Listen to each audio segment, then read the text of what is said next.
C'est un atelier, vous allez voir, qui va être assez généraliste, où on va essayer quand même de voir les différents scénarios, etc. En particulier, on va s'intéresser à est-ce que c'est vraiment intéressant de mettre en avant ces valeurs, mettre en valeur ses compétences dans la petite enfance. Spoiler, hein, je vous le dis tout de suite, c'est oui. Mais l'objectif de cet atelier, c'est de vous présenter différentes manières que vous avez de vous valoriser, que ce soit pour vous, pour votre famille, pour faire carrière dans la petite enfance, etc. Plein de choses aujourd'hui, mais il faut vraiment que vous les adaptiez à vous, à ce qui vous parle le plus. Mais mon objectif, ça va être de vous aider à comprendre comment ce que vous avez au fond de vous, vos compétences, vos valeurs, etc. Comment est-ce que vous pouvez faire pour les faire rayonner au plus grand nombre. Donc après, que vous soyez en crèche, que vous soyez à domicile en tant qu'assistant maternelle ou même garde à domicile au domicile des parents, vous pouvez l'adapter et c'est ça mon objectif. Donc déjà, la première étape qui va être importante, c'est qu'en tant que professionnel de la petite enfance, vous avez un métier qui est tout terrain. Alors, suivant si vous êtes assistant maternelle ou professionnel en crèche, il y a énormément de choses que vous savez faire. Et ça, je pense que c'est un élément qui est important à comprendre parce que potentiellement, quand on travaille sur le terrain au quotidien, on ne se rend pas forcément compte de toutes les compétences qu'on a. Voilà. En tant que professionnel, et là en particulier, par exemple, pour certaines assistantes maternelles, vous faites 360, c'est-à-dire que vous faites de la gestion administrative, de la gestion d'activité, la relation partenaire, de la relation parent, du soin, de la pédagogie, etc. Toutes ces choses-là que vous faites, vous dites peut-être aujourd'hui, en fait, c'est un peu des contraintes, c'est-à-dire que c'est un peu les choses dans mon métier, il y a des choses potentiellement que j'aime pas trop. Moi, j'adore faire les activités avec les enfants, mais je déteste la gestion administrative. Le problème, c'est que tout va un peu avec. Je dirais que si vous êtes en structure petite enfance, il y a la partie peut-être activité que vous aimez bien, mais la partie potentiellement change, c'est peut-être la partie que vous aimez potentiellement un peu moins.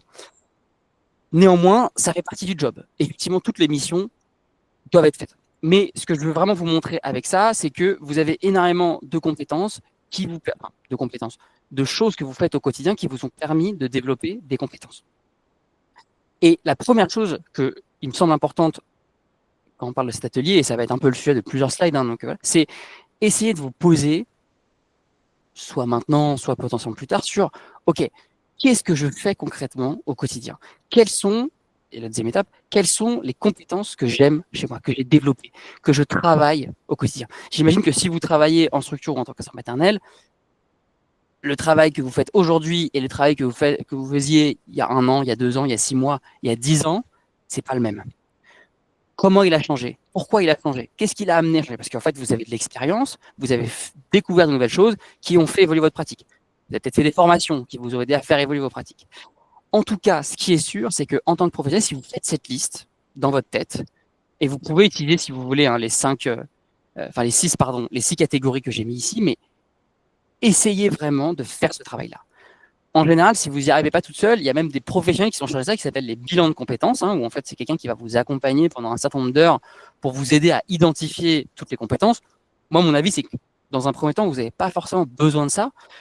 Mais évidemment, la première étape, quand on se dit mettre en valeur ses compétences dans la petite enfance, la première étape, c'est de se dire, OK, mais c'est quoi mes compétences, concrètement? Qu'est-ce que j'aime? Qu'est-ce que je sais faire? Qu'est-ce que je ne sais pas faire? Et qu'est-ce que j'aime pas? Ce travail-là, il va vous permettre d'identifier ces 4 catégories. Et ces 4 catégories, elles vont être importantes parce qu'elles vont permettre de vous aider aussi à comprendre, OK, maintenant, qu'est-ce que j'ai envie de faire? Voilà.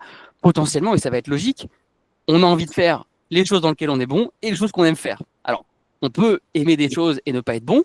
Et dans ce cas-là, ça va nous donner tout de suite quelque chose qu'on peut commencer à travailler et qu'on peut modifier. Et ça va nous donner aussi des choses où on n'est pas bon et on n'aime pas faire. Ça, il faut essayer de trouver une trajectoire de carrière ou de travail qui nous permette d'éviter de faire ça. Très concrètement. Donc, ça sert à ça de faire ce premier bilan. Mais c'est la première étape. Identifier vraiment les différents éléments sur lesquels vous travaillez au quotidien, que vous aimez ou que vous n'aimez pas faire. À partir de là, la question qu'on va se poser, c'est OK, j'ai identifié les choses que j'aime faire, entre guillemets, dans mon quotidien. Donc, j'ai identifié toutes les situations de travail que je fais, les compétences, les choses sur lesquelles je veux développer. La question maintenant, c'est OK, mais pourquoi, finalement, j'aimerais mettre en valeur mes compétences? Ou pourquoi j'aimerais me mettre en valeur dans la petite enfance? Ça, il y a plusieurs raisons. Mais cette question du pourquoi, il faut vraiment la regarder et il faut la regarder en face. Est-ce que c'est parce que vous souhaitez faire carrière dans la petite enfance? C'est-à-dire que vous vous dites, OK, ça, par exemple, si vous avez du mal à identifier, c'est si dans toutes les missions que vous faites, vous dites, moi, j'adore les projets pédagogiques, j'adore faire des activités avec les enfants, etc. En fait, concrètement, vous allez devoir faire carrière pour arriver là. Et forcément, j'aime pas trop les soins du quotidien, c'est moins mon truc, tout ce qui est sanitaire, j'aime moins. Très clairement, ce qu'il vous faut, c'est potentiellement faire carrière, c'est-à-dire monter les échelons entre guillemets de la petite enfance en étant direction de structure par exemple, ou bien en direction de petite enfance en mairie, où du coup vous allez pouvoir aider là-dessus. Si inversement vous, ce que vous aimez, c'est la santé des enfants, c'est-à-dire, ok, bah moi j'aime tout ce qui est justement sanitaire, le soin, le change. Alors je suis pas médecin, mais j'aime ça, c'est-à-dire je me retrouve dans ces valeurs-là. Je voulais faire de la santé quand j'étais petite, etc. Bah, dans ce cas-là, ok, bah ça va plus être une carrière potentiellement dans une PMI. C'est-à-dire que votre trajectoire de carrière va plutôt vous amener vers là. Mais en tout cas, c'est la première étape. Est-ce que vous souhaitez faire carrière dans l'enfance? Est-ce que votre objectif, non, non, c'est pas de faire carrière, c'est d'augmenter son salaire. Et ça, c'est tout à fait acceptable. Encore une fois, il faut le regarder en face, il ne faut pas en avoir peur. Vous souhaitez augmenter votre salaire parce que vous considérez que vous faites un travail qui est super et que donc vous méritez de gagner plus. Voilà. Ou inversement, c'est juste pour vous. Moi, j'ai eu beaucoup le cas, par exemple, en accompagnement VAE, des assistantes maternelles qui étaient en fin de carrière, 55 ans, et qui me disaient, mais moi, la VAE, je la fais pas pour faire carrière, je ne ferai plus carrière à mon âge. Et par contre, ça me fait plaisir parce que là, je commence à voir mes enfants, je commence même à avoir des petits-enfants, et en fait, je suis fier de moi de pouvoir me dire, bah tiens, je passe un diplôme. Voilà, je passe je passe une étape. Voilà. Et tout le travail que j'ai fait pendant 20 ans, pendant 30 ans, et ben en fait, je suis content de pouvoir dire, bah voilà, mettre un papier dessus, un label, en disant, bah voilà, tout ça, toutes ces années que j'ai passées, ça m'a permis de valider ce diplôme et je vais maintenant à la retraite et je suis fier de moi. Voilà. Mais c'est différent. Alors, encore une fois, ça peut être la même chose. C'est-à-dire qu'on peut vouloir faire carrière parce qu'on a envie d'augmenter son salaire. Et d'ailleurs, pour augmenter son salaire, en général, il va falloir faire carrière. Alors, si vous êtes assistant maternel, on fera un atelier spécifique pour vous sur la négociation salariale. On l'a fait avec un syndicat professionnel là-dessus pour vous aider à mieux négocier votre salaire. Ou est-ce que c'est pour soi? Et ça, tout peut être lié. Mais encore une fois, c'est important d'avoir ça en tête parce que il faut pas vous lancer dans des projets, parce que je l'ai souvent eu ça, hein, parce que alors, même si nous, Gazou, on accompagne en VAE, souvent, les projets VAE, c'est des projets où en fait, on a quelqu'un qui veut se mettre en valeur, qui veut grandir, etc. Donc, on a souvent ces questions-là. Passer du temps à vraiment réfléchir, ok, mais qu'est-ce que je veux et pourquoi je le veux? Et comme ça, tout ce temps que vous allez prendre au début, ça va être du temps gagné à la fin, quand vous allez arriver au bout de cet objectif que vous vous êtes fixé. Ça va être du temps en moins ou à se dire ah mince, je me suis trompé, etc. Ou même pendant le parcours, on commence à être dur, on commence à avoir des doutes. Et surtout, donc là c'est la première étape, c'est faire carrière dans la petite enfance. La petite enfance, c'est un secteur qui regorge d'opportunités. Vous avez 1 milliard d'endroits où vous pouvez vous développer et travailler. Alors aujourd'hui, peut-être que ça vous paraît théorique, peut-être que vous êtes CAP petite enfance dans une micro-crèche, vous vous dites, mais moi, j'aimerais être directrice, j'aimerais faire des projets pédagogiques, j'aimerais gérer des budgets petite enfance pour, par exemple, financer des activités pour toutes les crèches de la ville. Ça, vous vous dites, mais moi, j'y arriverai jamais. Mais en fait, c'est tout à fait possible. C'est juste qu'il faut se mettre des échelons qui sont acceptables. Voilà. Et d'autant plus dans un secteur comme la petite enfance où vous avez énormément de choses. Voilà, comme je vous ai mis sur l'écran, vous pouvez aller travailler en maternité, vous pouvez travailler à l'hôpital, vous pouvez travailler en EAJE, donc c'est un établissement d'accueil jeune enfant. En EAJE, vous pouvez travailler soit en direction de structure, donc ça que je vous ai expliqué, c'est si vous aimez bien la partie gestion de projet, gros projet, gestion d'équipe, management. Si inversement, vous êtes plutôt, non, moi j'aime les activités avec les enfants, j'aime l'impact que j'ai au quotidien auprès des enfants, bah là, vous pouvez travailler sur le terrain. Dans les deux cas, vous pouvez être éducatrice de jeunes enfants, ce qui va vous aider en fait, à atteindre ce niveau-là. Vous pouvez travailler en PMI si vous êtes plutôt du genre voilà, à faire changer le système. C'est-à-dire que si votre objectif, c'est de vous dire, bah voilà, par exemple, moi, en tant que personne, je fais énormément attention, par exemple, comme je vous ai dit, au sanitaire.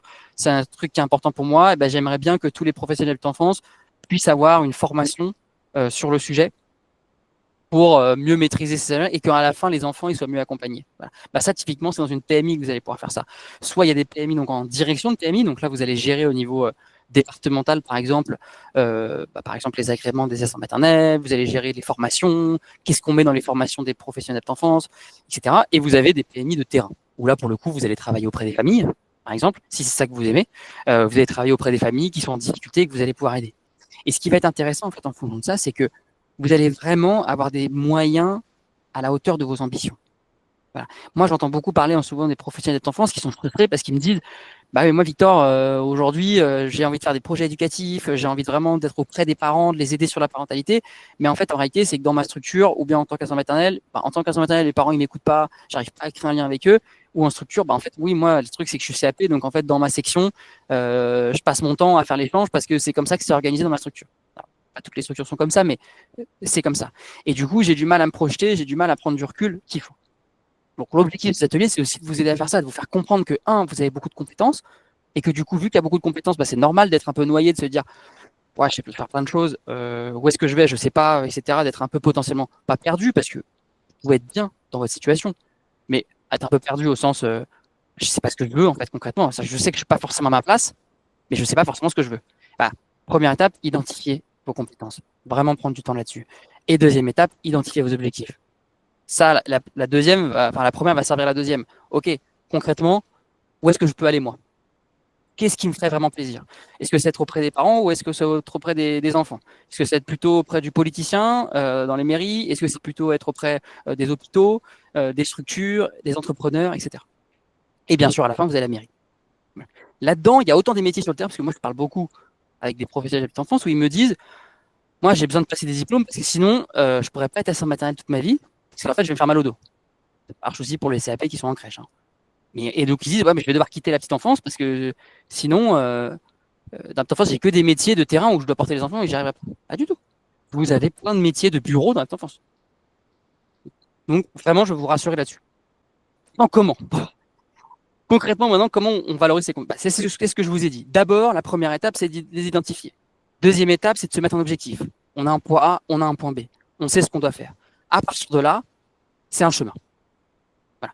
Effectivement, aujourd'hui, je pourrais vous dire, bah, si vous dites, ah, moi j'ai fait cet atelier parce que je voulais savoir comment mettre en valeur mes activités que je fais au quotidien avec les enfants, ça, vous n'avez pas besoin de moi pour le faire. Ça, bah, c'est très simple, vous faites un projet d'accueil. Une fois que j'ai identifié mes compétences, une fois que j'ai identifié ce que je voulais faire, pourquoi je voulais le faire, là, on peut commencer à passer. Et effectivement, à partir de là, nous, et ça c'est ce que je voulais écrire, c'est les outils vont changer en fonction de ce que vous voulez faire. Et il y a un point que j'ai mis là aussi et qui est important, et je l'ai mis en gros avec un 1, c'est ce que vous êtes prêt à investir aussi. C'est un peu ce que je vous disais sur le projet d'accueil. C'est-à-dire que si vous vous dites, OK Victor, moi, en fait j'ai envie de faire carrière dans la petite enfance, j'ai envie de diriger une structure petite enfance, j'ai même potentiellement envie d'ouvrir une crèche, puisque j'ai envie d'ouvrir une crèche pour les enfants qui en situation de handicap, par exemple. Mais inversement, je veux pas travailler sur mon temps perso, enfin je veux pas que ce soit être trop stressé, je veux pas, enfin voilà, je veux pas trop en faire non plus. Bon bah ça c'est pas grave. Il faut juste trouver le juste milieu entre les deux. C'est-à-dire que ce que vous me dites, bah, je vais vous dire, bah, en fait, allez travailler dans une structure petite enfance qui accueille les enfants en situation de handicap. Donc ça, c'est le dernier point qui est important sur le comment, c'est ce que vous êtes prêt à investir. Voilà. Et à partir du moment où vous vous dites, OK, bah moi, j'ai un projet qui est peut-être ambitieux, mais derrière, j'ai une énergie de dingue, et je pense que je peux le faire, là, vous pouvez tout faire. Mais par contre, potentiellement, effectivement, vous êtes dans une situation de votre vie à un instant T aujourd'hui où en fait, c'est juste pas possible. Mais c'est pas grave. C'est pas aujourd'hui, c'est peut-être demain. Et encore une fois, on peut avancer pas par pas. Et pour toutes celles maintenant qui se disent, OK, bah moi maintenant je veux être directrice de crèche ou bien je veux travailler en PMI, la première étape, ça va être de se dire, OK, qu'est-ce qui m'empêche d'arriver là-bas? Souvent, ce qui vous empêche dans la petite enfance, c'est pas une question de volonté, ça va être une question de diplôme. Très concrètement. Parce qu'en fait, si vous souhaitez aller travailler en structure petite enfance, si vous souhaitez diriger une crèche, vous devez être EJE, éducatrice de jeunes enfants. Si vous souhaitez travailler à l'hôpital ou en maternité ou en pouponnière, vous avez besoin du diplôme d'auxiliaire de puériculture. Si vous souhaitez même être au-dessus d'auxiliaire, si vous souhaitez infirmière, parce que j'ai eu beaucoup le cas, des professionnels d'enfance qui me disent, bah moi je souhaitais faire infirmière, mais en fait dans ma vie ça s'est pas passé comme ça, j'ai toujours eu des regrets, mais je pourrais jamais redevenir infirmière. Bien sûr que si, vous pourrez. Aujourd'hui, vous êtes assistant maternel ou vous êtes CAP petite enfance, vous passez le diplôme d'auxiliaire de puériculture en VAE. Ensuite, au bout de 3 ans, vous avez une équivalence avec le diplôme d'infirmière d'État. Tout est possible. Vraiment, tout est possible. Mais encore une fois, ça dépend de ce que vous êtes prêt à investir aussi. En général, la solution, ça va être la VAE. Très concrètement. Enfin, plutôt, ça va être la VAE. Vous avez différents éléments. Là, ce que je vous rappelle sur les slides, c'est que en général, un diplôme est égal à un métier. Enfin, c'est pas en général, c'est tout le temps. Candidat libre, c'est pas mal, mais tous les diplômes ne sont pas ouverts aux candidats libres. Si votre objectif, c'est d'être EJE, enfin, c'est d'être directrice de crèche ou directrice petite enfance en mairie pour gérer des budgets, vous allez devoir devenir EJE, vous n'allez pas pouvoir passer en candidat libre. Donc, en général, vous allez passer par la VAE. La VAE, ça ressemble un peu au candidat libre. Hein. Pour celle Concrètement, la VAE, c'est la validation des acquis de l'expérience. Ça vous permet de faire reconnaître toutes vos expériences, donc mettre en valeur vos expériences que vous avez auprès des enfants par un diplôme d'État. Un diplôme d'État, c'est quoi? C'est un diplôme qui est détenu par l'État. C'est quoi la différence entre un diplôme d'État et un diplôme normal?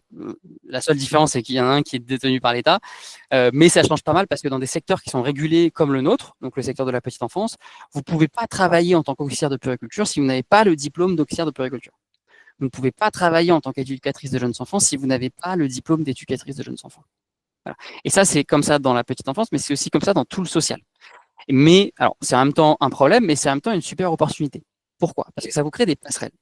En fait, aujourd'hui, imaginons que vous me dites, Victor, et d'ailleurs, ce qu'on fera, c'est qu'on vous interviewerez un peu, on fera intervenir 2-3 personnes qui pourront nous dire leur objectif et on peut faire un parcours pour y arriver.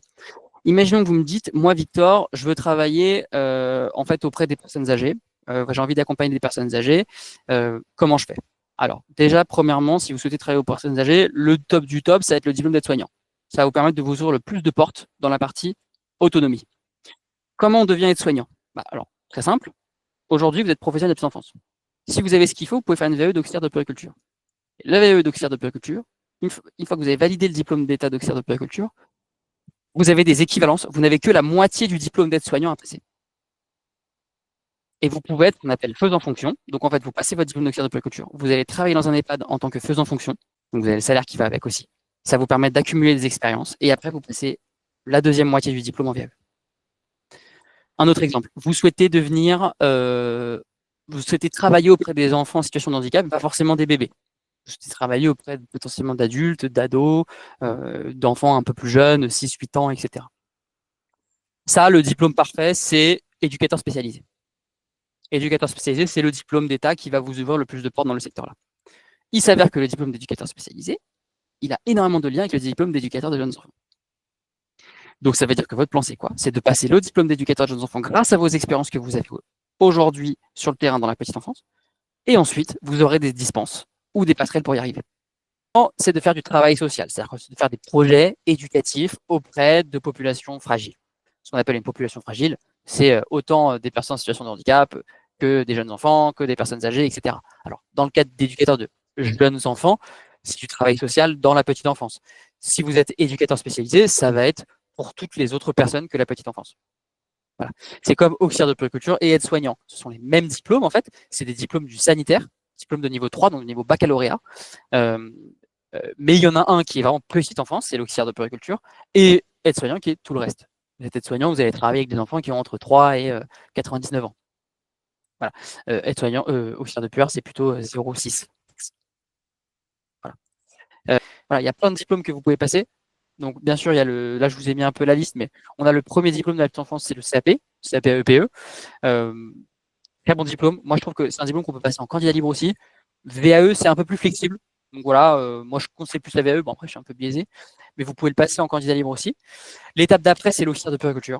Ça, vraiment, donc ça, pour vous dire, c'est un diplôme où quand même vous allez pouvoir travailler à l'hôpital maternité. Donc, c'est vraiment des perspectives de carrière qui sont vachement intéressantes. Et comme je vous ai dit, potentiellement demain, aller chercher le diplôme d'infirmière d'État, c'est tout à fait possible. Ce qui va être difficile sur l'officier de puériculture pour les professionnels d'enfance, c'est la partie bloc liée au sanitaire, santé. Vous allez voir, moi, je vous ai fait plein de... Enfin, si vous vous baladez sur YouTube, vous allez souvent voir ma tête. Je fais beaucoup d'ateliers sur le diplôme d'officier de puériculture parce que je trouve que c'est un diplôme magnifique. On a du mal sur les blocs sanitaires, soins de l'enfant, etc. Mais ça peut le faire. Voilà. Nous, par exemple, chez Gazou, on a créé des formations justement pour vous aider là-dessus.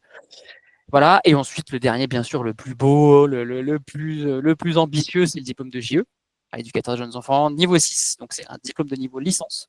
Où là, voilà, encore une fois, c'est pas forcément pour tout le monde. Ça, je le dis en toute honnêteté. Je pense que le diplôme d'officier de puériculture, c'est vraiment un diplôme où, en tant que professionnel d'enfance, vous pouvez le faire. C'est vraiment, en fait, l'officier de puériculture, et je pense que je parle pour celles qui travaillent en crèche, hein, elles peuvent nous le dire, il y a plein de choses que vous faites déjà. Voilà. Donc, le diplôme d'auxiliaire, il va surtout vous permettre de mieux gagner votre vie, d'avoir des meilleures responsabilités, parce qu'on a une auxiliaire, vous avez potentiellement d'autres activités que vous pouvez faire soit en section, et comme je l'ai dit, ça vous ouvre énormément de portes professionnelles. EJE, c'est vraiment pour celles qui souhaitent vraiment grandir dans la partie éducative, petite enfance, projet pédagogique, projet éducatif, mairie, voilà. Donc c'est plus compliqué. Là, on est vraiment dans une autre étape, mais c'est un diplôme magnifique. Voilà. Encore une fois, on a de la chance en petite enfance d'avoir des super beaux diplômes. Et je vous le dis en avant-première, mais on a un nouveau diplôme qui va potentiellement sortir bientôt, qui va être un diplôme de niveau 4. Donc c'est-à-dire un diplôme du même niveau que le diplôme d'auxiliaire de puériculture, mais vraiment centré sur l'éducation, pour vous permettre justement d'être un peu sur le soutien à la parentalité, sur les activités, les projets éducatifs, pas au niveau de JE, mais un peu en dessous. Et voilà. Donc bon, on refera un atelier à ce moment-là pour vous en dire plus. merci beaucoup d'avoir participé à cet atelier. J'espère que je vous aurai mis des étoiles dans les yeux. J'espère que vous aurez dit, c'est bon, c'est mon heure. La petite enfance, c'était mon secteur. J'adore. Je continue là-dedans. Et en tout cas, n'hésitez pas à nous envoyer vos demandes,